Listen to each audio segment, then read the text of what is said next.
হরে কৃষ্ণা। ভক্তি রসামৃত সিন্ধু গ্রন্থের 11 অধ্যায় ভগবত ভক্তির 5টি গুরুত্বপূর্ণ অঙ্গ। দাস্য। সকাম কর্মীদের মতো কর্মফল অর্পণকে দাস্য বলা হয়, কিন্তু শ্রীল রূপ গোস্বামী প্রমুখ বৈষ্ণব আচার্যদের মতে কোনো না কোনোভাবে নিরন্তর ভগবানের সেবায় যুক্ত থাকাই হচ্ছে দাস্যের স্বরূপ।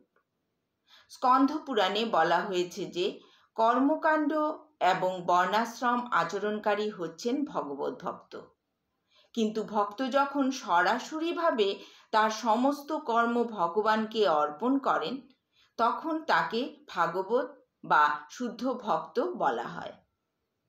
যারা সকাম কর্মে যুক্ত অথবা বর্ণাশ্রম ধর্ম অনুসরণ করছেন তারা শুদ্ধ ভক্ত নন, কিন্তু তবুও যেহেতু তারা তাদের কর্মের ফল ভগবানকে অর্পণ করছেন তাদের ভক্ত বলে স্বীকার করা হচ্ছে।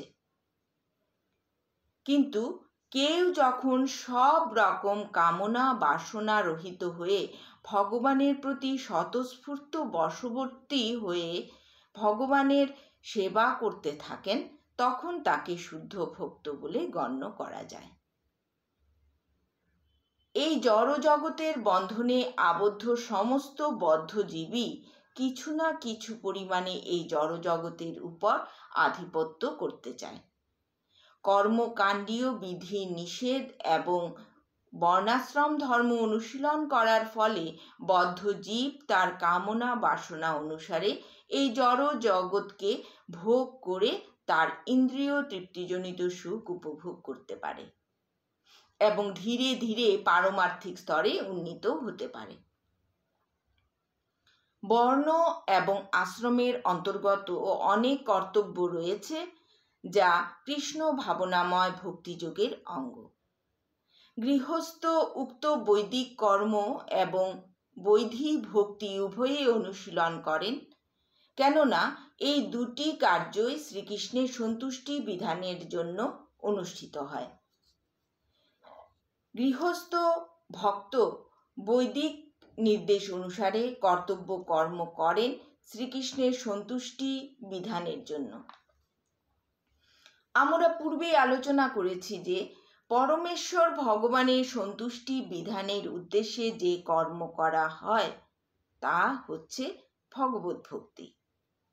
ভগবত ভক্তির অধিকারীর যোগ্যতা বর্ণনা করে শ্রীল রূপ গোস্বামী বলেছেন, নব্য ভক্ত তার ভগবত প্রেমের মাত্রা অনুসারে জড় জাগতিক কার্যকলাপের প্রতি বিরক্তি অনুভব করেন, কিন্তু তবুও যদি ইন্দ্রিয় তৃপ্তিজনিত কার্যকলাপের প্রতি আসক্তি থেকে থাকে তাহলে সেই সমস্ত কার্যকলাপের ফল শ্রীকৃষ্ণকে অর্পণ করা উচিত। এই ভাবকে বলা হয় দাস্যভাব। পরমেশ্বর ভগবান হচ্ছেন প্রভু এবং তার সেবক হচ্ছেন ভৃত্য। নারদীয় পুরাণে এই দাস্য ভাবের চিন্ময় গুণাবলী বর্ণনা করে বলা হয়েছে যে মানুষ কায় মনোবাক্যে ভগবানের সেবায় নিযুক্ত হয়েছেন, এমনকি যদি কেউ সেইভাবে ভগবানের সেবা করার আকাঙ্ক্ষাও করেন তাহলে তাকে মুক্ত বলে গণ্য করা হয়।